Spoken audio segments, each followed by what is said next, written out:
నమస్తే, నేను మీ బట్ట శివన్న. ఎస్ మీడియాకు స్వాగతం. ఇవాళ తెలంగాణ మల్లి దశ ఉద్యమ నాయకులు, అదేవిధంగా బీసీ నాయకులు, రాష్ట్ర నాయకులు కట్ల జగన్నాథం గారికి ఇవాళ రావడం జరిగింది. బీసీ ఉద్యమం ఎట్లా నడుస్తుంది, అసలు బీసీలకు ఎవరు వ్యతిరేకం, రాష్ట్రంలో కానీ కేంద్రంలో కానీ ఎవరిని మెడలు వంచవలసిన అవసరం ఉందనే విషయాలు అడిగి తెలుసుకుందాం మిత్రులారా.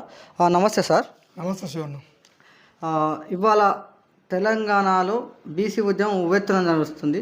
అసలు బీసీలకు ఎవరు శత్రువు, అసలు బీసీ ఉద్యమం ఎట్లా నడిస్తే బీసీలకు రాజ్యాధికారం వస్తుంది, ఓన్లీ విద్య వైద్యంలోనా లేకపోతే రాజకీయ వాటా అయితే సరిపోతుందా, మీ ఉద్యమం దేనికోసం? అందరికీ నమస్కారం. నేను కట్ల జగన్నాథం గౌడ్, బీసీ సంఘం రాష్ట్ర నాయకులుగా మాట్లాడుతున్నా. తెలంగాణలో బీసీలకు 42% రిజర్వేషన్లు అమలు చేస్తామని చెప్పేసి ప్రస్తుత ముఖ్యమంత్రి రేవంత్ రెడ్డి గారు ఒక అనౌన్స్మెంట్ చేశారు. అసెంబ్లీలో బిల్ పాస్ చేయడం జరిగింది. దానికి అన్ని పార్టీల వాళ్ళు మద్దతు ఇవ్వడం కూడా జరిగింది.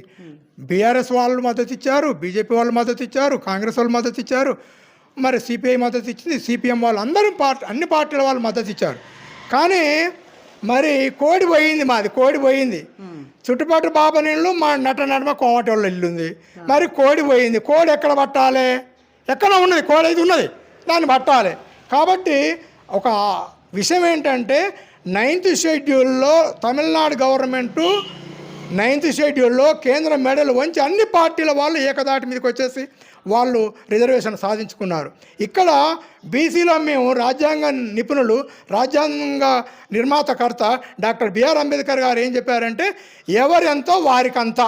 మా వాటా బీసీలో 62% పైగా ఉన్నాం. అసలు గణాంకాలు చూస్తే 65 నుంచి 67% మంది బీసీ విద్య వాళ్ళు ఉన్నారు. మరి బీసీలో 67% మంది ఉన్నటువంటి వాళ్ళకి 42% రిజర్వేషన్ ఇస్తానంటే మరి కేంద్రం అనేటువంటిది సప్పుడు సరి లేదు. మరి ముఖ్యమంత్రి గారు అసెంబ్లీలో బిల్ పాస్ చేసేసి గవర్నర్ గారు పంపించడం జరిగింది. ప్రాపర్ ఛానల్లో అది నడుస్తూ ఉంది. గవర్నర్ గారు ఇంతవరకు కూడా దాన్ని బిల్ పాస్ చేసినట్టుగా ఆమోదముద్ర తెలపలేదు. మరి కేంద్రం యొక్క ప్రతినిధి కాబట్టి వారు ఇప్పుడు ఈ బంతి అనేటువంటిది కేంద్రం కోర్టులో ఉంది. సార్, ఇది తెలంగాణ రాష్ట్ర అసెంబ్లీలో ఓన్లీ రాజ్యాధికార వాటా కోసమే, రాజ్యాధికారం కోసం, అంటే రాజ్యాధికారం ఏదైతే రాజకీయ వాటా ఉందో అది 52% మాత్రమే అని చెప్పి బిల్లు పెట్టడం జరిగింది. కానీ విద్యా వైద్యంలో పెట్టలేదనే విషయాన్ని చాలామంది మేధావులు అంటున్నారు. దానివల్ల మీ అభిప్రాయం? మాకు స్థానిక సంస్థల్లో 42% మాత్రమే కాదు, మాకు విద్య, వైద్యము, ఉపాధి విషయాలలో, ఉద్యోగ విషయంలో కూడా 42% రిజర్వేషన్లు కావాలి. చట్టసభలలో కూడా కావాలి. స్థానిక సంస్థలు అని ముఖ్యమంత్రి గారు అన్నారు. స్థానిక సంస్థలు సరే, మొదలు స్థానిక సంస్థలలో 42% కల్పిస్తామని వారు అన్నారు. మేము 62-67% మంది ఉన్నాం. మాకు 42% అన్ని విషయాలలో, ఉద్యోగంలో కానీ, ఉపాధిలో కానీ, లేకపోతే చదువులో కానీ, వైద్యంలో కానీ 42%కి ఖచ్చితంగా మేము కావాలని పోరాడుతూ ఉన్నాం. దీంట్లో రాజీ పడేది లేదు. రాజీ పడేది లేదంటున్నారు. కానీ ఈ ఎవరైతే బీసీ ఉద్యమ నాయకులరో వాళ్ళు తలా ఒక జేఏసీ పెట్టుకొని తిరుగుతున్నారు. దీనివల్ల బీసీలకు ఏమైనా నష్టం జరిగే అవకాశం ఉందా? మంచి ప్రశ్న అడిగారు మిత్రమా. బీసీలు చాలామంది నాయకులు ఉన్నారు. కృష్ణయ్య గారు ఒక ఎజెండాతో ఉన్నారు. మరి మొన్న ఒక మీటింగ్ జరిగింది నల్గొండలో, మౌన దీక్ష జరిగింది. అక్కడ సీనన్న వచ్చేసిండు, దాదా శ్రీనివాస్ గౌడ్ గారు వచ్చేసారు. మరి అక్కడికి వచ్చినటువంటి వాళ్ళల్లో అసలు టీవీ ముఖంగా కూడా మన డిఎస్పి నాయకులు విశ్వవర్ధన్ మహారాజు, తర్వాత చాలామంది నాయకులు, ఎస్సీ సోదరులు చెప్తున్నారు, మేము బీసీలకు వెన్నంటి ఉంటాము కాబట్టి మేము ఎంతవరకన్నా తీసుకుపోతాము. ఈశ్వరయ్య గారు ఉన్నారు, చిరంజీవులు గారు ఐఏఎస్ ఆఫీసర్ వారు రిటైర్ వాళ్ళు ఉన్నారు, మరి కృష్ణన్న ఉన్నాడు, సీనన్న ఉన్నాడు, అందరూ అనేక సంఘాలు ఉన్నమాట. వాస్తవమే. వీళ్ళందరూ కూడా మా అంతిమ పోరాటం అందరినీ కలుపుకొని పోయి, వీళ్ళంటే వ్యతిరేకం, వాళ్ళంటే సాన్నిధ్యం అని కాదు, అందరూ బీసీ నాయకులను, ఎస్సీ ఎస్టీ సోదరులను కూడా కలుపుకొని పోయి కేంద్రం మెడలు వంచి 42% ఉద్యోగ ఉపాధి హామీల విషయాలలో అది సాధించే వరకు మేము నిద్రపోం, వాళ్ళ నిద్రపోనియం.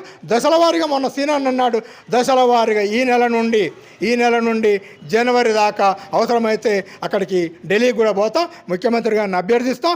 అఖిలపక్షాన్ని కనుక తీసుకొని పోయి ముఖ్యమంత్రి గారికి బీసీల పట్ల నిజంగా కనుక చిత్తశుద్ధి ఉంటే, వారు చేసిన దానికి అమలుకు సాధిస్తాం అనుకుంటే, అఖిలపక్షాన్ని తీసుకొని పోయి కేంద్రం యొక్క మెడలు వంచి 42% సాధించినట్లయితే మేము మాకు ఏ పార్టీల వాళ్ళైతే కలిసి వస్తారో బీసీలో మేము అందరం కూడా వారికి మద్దతు ఇచ్చినందుకు వెనకాడం.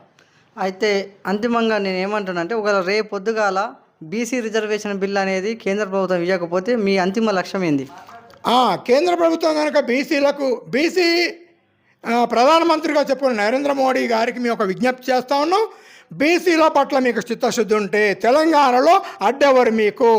ఎట్లాగా అసెంబ్లీ వాళ్ళు బిల్ పాస్ చేసి పంపించారు, మరి ఇప్పుడు కోర్టులో బీజేపీ కోర్టులో ఉంది, ఇప్పుడు బీజేపీ పార్టీ కోర్టులో ఉంది బంతి. కాబట్టి మరి మీరు దాన్ని ఏం చేస్తారో మీ భుజస్కంధాల మీద ఉంటుంది. మీరు కనుక బీసీలకు అన్యాయం చేసినట్లయితే వచ్చే రోజులలో బీజేపీకి ఖచ్చితంగా కేంద్రంలో రాష్ట్రంలో గుణపాఠం చెప్పేందుకు బీసీ నాయకులు వెనకపోరు. ఇంకోటి ఏంటంటే, బీసీ ఎస్సీ ఎస్టీ మైనారిటీ సోదరులంతా మేము కలిసి రోడ్ల మీదకి వచ్చి తెలంగాణ నువ్వెత్తున ఎట్లయితే తీసుకొని పోయి మేము ఉద్యమం చేశామో, తెలంగాణ ఎట్లయితే అప్పుడు కేంద్ర ప్రభుత్వం యొక్క మెడలు వంచి సుష్మా స్వరాజ్ గారు అప్పుడు బీజేపీ వాళ్ళు ఉన్నా సరే ఆ అక్క మాకు మద్దతు ఇచ్చేసింది. మరి సోనియా గాంధీ మద్దతుతోటి తెలంగాణ ఏర్పడింది. ఇప్పుడు కూడా అన్ని పక్షాలు కలిసి వస్తున్నాయి కాబట్టి తెలంగాణలో. ఆ మాటకు వచ్చేస్తే మన డిప్యూటీ సీఎం ఆంధ్రలో మన పవన్ కళ్యాణ్ గారు ఉన్నారు, మరి ఆర్ కృష్ణయ్య గారు అక్కడ ఎంపీగా బీజేపీ నుంచి ఉన్నారు, మరి చంద్రబాబు నాయుడు గారు కూడా ఉన్నారు. కాబట్టి వీళ్ళందరూ బీసీలకు ప్రేమ కనుక ఉన్నట్లయితే కేంద్రం మీద మీరు కూడా మాకు సపోర్ట్ ఇచ్చేసి కేంద్రం మెడలు వంచడానికి ప్రయత్నం చేయాలి. కేంద్రం కనుక దిగి రాకపోతే వచ్చే పార్లమెంట్లో వచ్చే ఎలక్షన్లలో వాళ్ళకి ఖచ్చితంగా గుణపాఠం చెప్తాం. ఎస్సీ ఎస్టీ బీసీ మైనార్టీ సోదరులతో కలుపుకొని 190 మంది మేమే ఉన్నాం, మాకు రాజ్యాధికారం మేమెంతో మాకంతా కావాలి. కాబట్టి 42% మేము కోరుకోవడంలో ఇబ్బంది ఏమీ లేదు, ఎవరికి ఇబ్బంది లేదు. కాబట్టి మీకు ఆగమేఘాల మీద 10% ఈబీసీని అమలు చేసుకున్నారు కదా, మీ జనాభా ఎంత ఉంది? 6% దాటలేరు. అయినా సరే 10% మీరు అనుభవిస్తున్నారు. మరి 90% ఉన్నట్టు మేము 67% ఉన్నట్టు బీసీ బిడ్డలం, మాకు ఉన్నటువంటి 23% తోటి మేము సర్దుకోం. కాబట్టి మాకు ఖచ్చితంగా 42% అనేక రంగాలలో వాటా వచ్చిన దాకా మేము ఉద్యమిస్తాం, కేంద్ర మేడలు వంచి సాధించుకుంటామనే ధీమా మాకున్నది. ఇది మిత్రులారా, ఖచ్చితంగా మాకు మా వాటా వంచకపోతే 100% మీ రాజ్యాధికారం, మీ ఏవైతే చైర్లు ఉన్నాయో అవి కూల్చే ప్రయత్నం మా వంతుగా ఉంటుంది. ఎస్సీ ఎస్టీ బీసీలు అందరినీ కలుపుకొని పోయి రాజ్యాధికార దిశగానే మా ఉద్యమం ఉంటుంది. 100% మీరు మాకు చేయవలసిన ఏ అయితే రాజకీయ రంగంలో అయితేంది, ఉపాధి రంగంలో అయితేంది, విద్యా రంగంలో, వైద్యంలో, అన్ని రంగాల్లో మాకు దక్కవలసిన వాటా మేమెంతో మాకంతా కావాలని చెప్పి డిమాండ్ చేయడం జరిగింది. ఇక్కడ తెలంగాణ రాష్ట్ర ఉద్యమ నాయకులు, బీసీ ఉద్యమ నాయకులు కట్ల జగన్నాథం గారి యొక్క అభిప్రాయం తెలుసుకోవడం జరిగింది మిత్రులారా.